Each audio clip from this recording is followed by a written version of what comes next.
You can guess why I'm coming up here.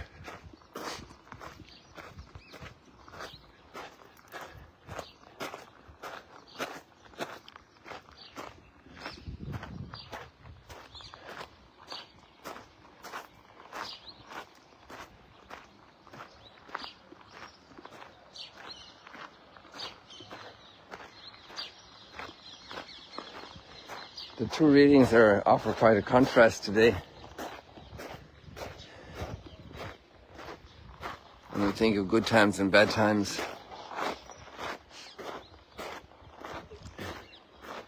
in welcomes and rejections,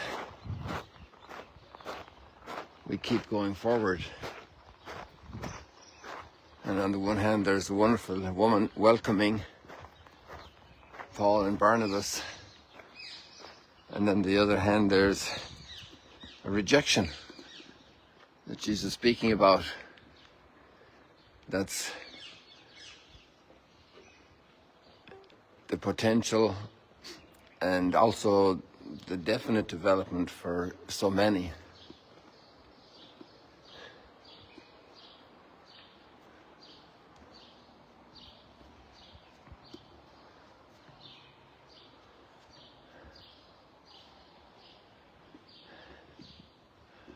Just playing a little bit here with the forms, with the arches and the color.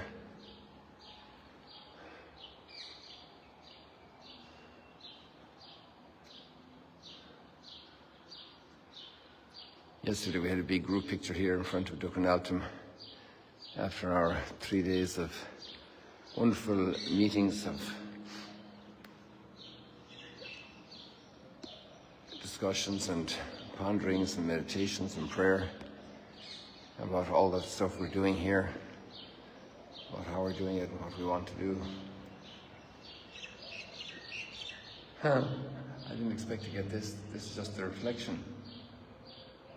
So we're looking at the boat altar, and the arches are reflected in the picture. Even the red flowers, and this side are reflected even more. That's cool.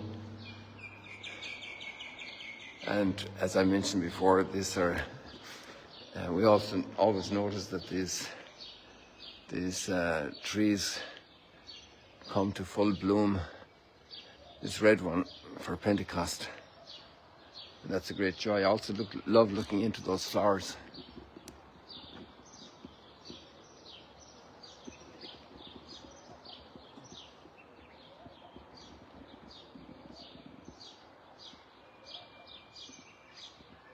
This is full stretch above me. And you see all the little ones coming along, all the buds waiting to blossom.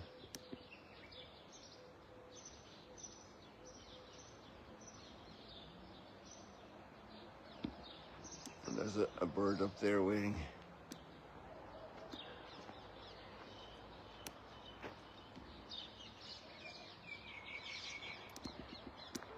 And the Holy Spirit is with us in both of these occasions, whether it be rejection or hospitality and welcoming. One of the big words we love here in the Holy Land, all the pilgrims coming, offering hospitality. Really everywhere in life is either offering hospitality or also giving the people the cold shoulder. And it's not easy. We also have limitations. If it was just that, but obviously then what Jesus is speaking about is a very hard rejection. An expulsion, an excommunication.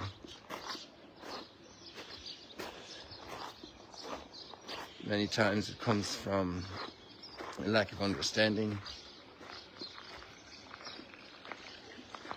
And Jesus is preparing us there to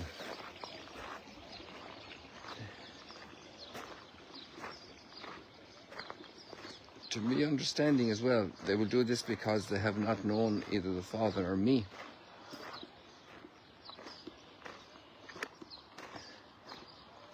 And it's interesting that Saul now become Paul, making his first step across that fence into Europe. in Philippi, and it's just like here in Magdala, it's a lady who is welcoming him. And she's at the river with the other women washing. She's a purple dealer, a saleswoman, a businesswoman, a trader, experienced surely in life, in the challenges of life, in the demands of professional life, in the competition of society, and with a big heart. And she says, if you consider me a believer in the Lord, come and stay at my home. And she prevailed on us. That kind of generous hospitality. And that really comes from being received into the house of the Lord, if you will, and opening up one's house for the Lord. Because the gift received is more than we can ever repay. And we think of so many people with that type of sensitivity and heart who have lived with such response and generosity.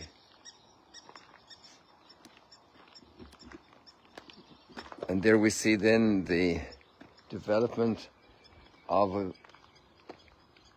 word heard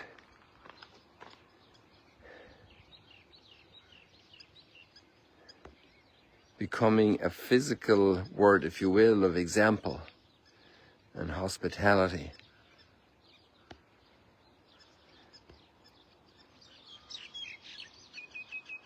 Do you hear the birds, people?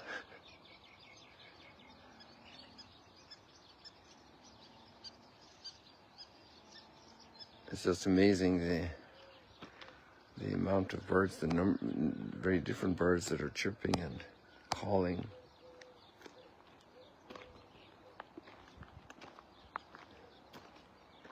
Some closer, some further away.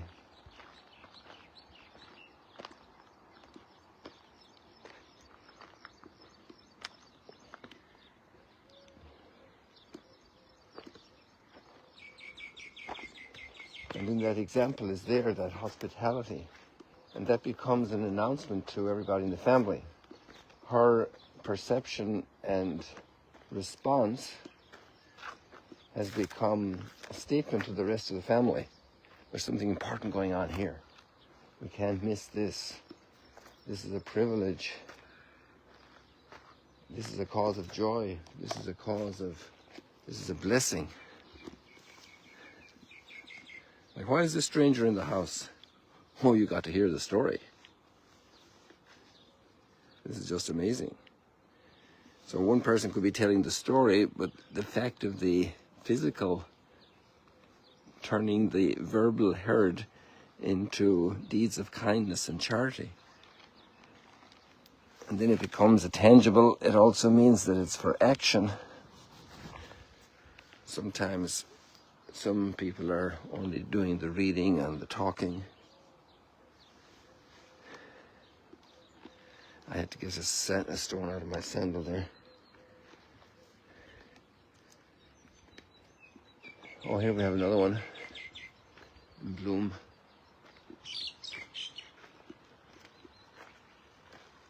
Oh, this is closer also. We can see it up closer.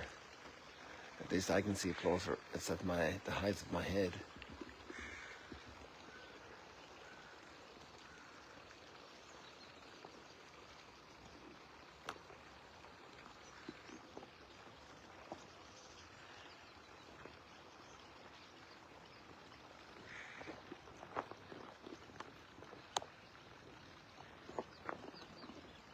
And all those buds that are waiting to open.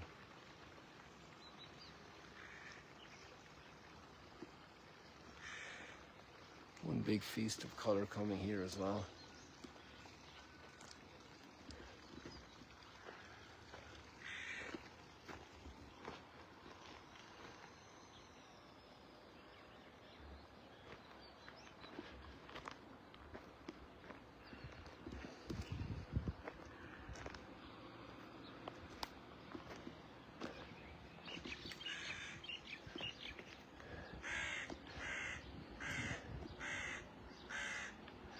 See, it's important for us to do the deeds of love, the deeds of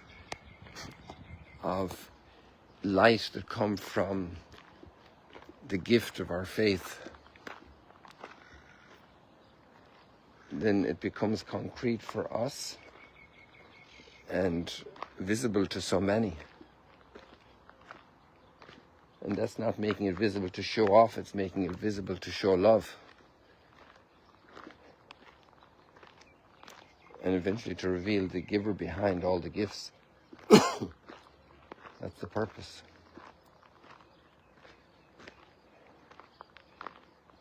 And we have this beautiful line, the Lord takes delight in his people. Imagine with all our troubles and all our miseries, and yet there's the emergence of holiness in the places where we least suspect. The Lord takes delight in his people.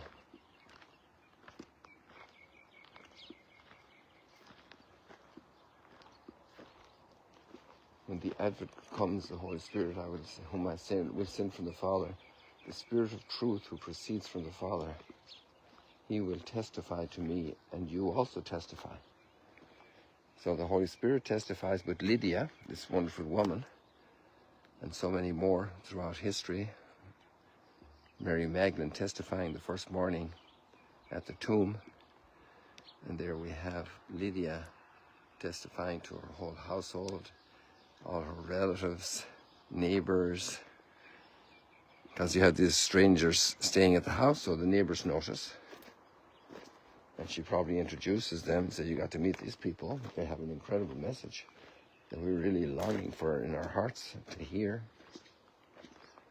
Like Mary Magdalene going with that incredible message to the apostles on Easter Sunday morning. You got to hear this. He is risen. He is going to Galilee. We'll go there to see him. So I sign off from Galilee this morning. Among all these millions and millions of women who have initiated evangelization in their homes, in their communities, in their neighborhoods. God bless you. See you later, alligators.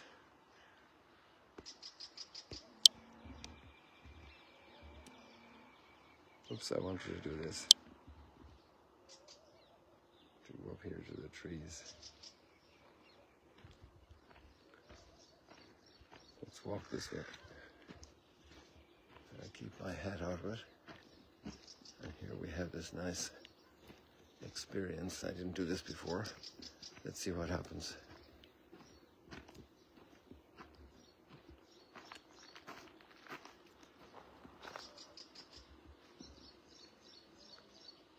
God bless you all.